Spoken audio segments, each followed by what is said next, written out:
இன்று அவருடைய சத்தம். எழுதியவர் சகோதரர் சகரியா பூனன் அவர்கள். நாள் மார்ச் 16. பரிசுத்தமாகுதலில் நாளுக்கு நாள் வளர்ச்சி அடைந்திட வேண்டும். தேவன்தான் நம்மை முற்றிலும் பரிசுத்தம் ஆக்குகிறவர். 1 தெசலோனிக்கேயர் 5 23. இச்சீரிய கிரியையை நாமாகவே நிறைவேற்றிட முடியாது. நாம் அவரையே முழுவதுமாய் சார்ந்து கொள்ள வேண்டும். ஏனெனில் நாம் அவருடைய சித்தத்தை செய்வதற்குரிய விருப்பத்தையும் அவைகளை நிறைவேற்றி முடிப்பதற்குரிய செய்கையின் திறனையும் நமக்கு தரும்படி அவரே நமக்குள் கிரியை செய்கிறார்.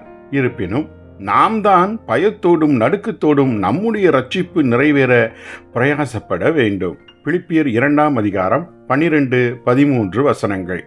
பார்த்தீர்களா, தேவன் நமக்குள் கிரியை செய்வதை நாம் தான் செயல்படுத்தி நிறைவேற்றுகிறோம். ஆம், இந்த நல்ல தேவன் நம்மை வெறும் ரோபாட்ஸாக மாற்றிட விருப்பம் கொள்ளவே இல்லை. அதேபோல் நம் பாவத்தின் குற்றங்களையும் தேவன்தான் கழுவுகிறார். இருப்பினும் நம் மாம்சத்திலும் ஆவியிலும் உண்டான எல்லா அசுசியும் நீங்க நம்மை நாமே சுத்திகரித்து கொண்டு பரிசுத்தமாகுதலை தேவ பயத்தோடே பூரணப்படுத்தப்படுவோம் என்றும் நாம் கட்டளையிடப்பட்டிருக்கிறோம். 2 கொரிந்தியர் 7 எப்போதெல்லாம் நாம் நமக்குள் இருக்கும் அசுசியை வெளிச்சத்தில் காண்கிறோமோ அப்போதெல்லாம் நாம் தான் அவைகளை விட்டு சுத்திகரிக்கும் கிரியையில் ஈடுபட வேண்டும். இவ்வாறாகத்தான் நாம் ஆவியினாலே சரீரத்தின் செய்கைகளை அளிக்கிறோம். ரோமர் 8 இக்கிரியை தொடர்ந்து நமக்குள் நடந்தால் நம் ஜீவியத்தில் ஆவியின் கனியாகிய அன்பு, சந்தோஷம், சமாதானம், நீடிய பொறுமை, தயவு, நற்குணம், விசுவாசம், சாந்தம், இச்சையடக்கம் ஆகிய திவ்ய சுவாபங்கள் அதிகமாய் நம்மில் நிச்சயமாய் வெளிப்பட்டு மேலிருந்து விடும். இதுவே நாம் கிறிஸ்துவின் சாயலாய் மறுரூபம் அடைவதின் பொருளாகும்.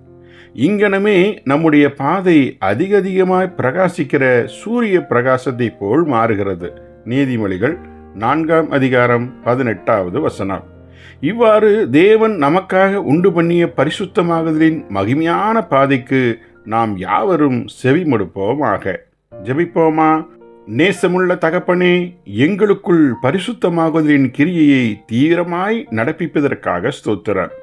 நாங்கள் இப்பாதையில் கவனமாய் வளர்ந்து வர உதவி செய்தருளும். இயேசுவின் நாமத்தில் ஆமேன்.